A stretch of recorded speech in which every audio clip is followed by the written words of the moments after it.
Oh my God. Yung naglalakad ka na gabi na. Tapos sementeryo ito guys. Pero hindi naman nakakatakot yung ano dito sementeryo kasi ano siya, maganda naman ang mga sementeryo nila dito.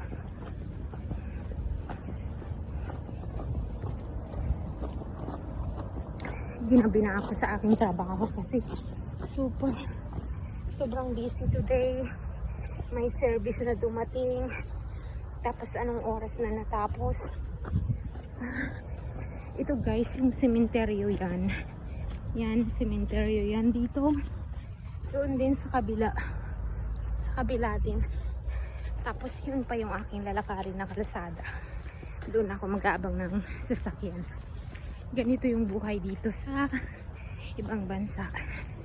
Gabi na, ginabi na ako sa aking part-time. At magbibiyahe pa ako ng mahabang siguro mga 1 hour and 30 minutes dahil sobrang traffic na. Gabi na kasi. Tapos Friday pa ngayon. Pero susunduin man ako ni Jowa doon sa malapit na sa amin. Ayaw na niyang magbiyahe kasi dito maiipit lang din naman kami sa traffic. Sabi ko doon na lang malapit. So ayan ang buhay ng mga OFW guys. Laban at laban pa din.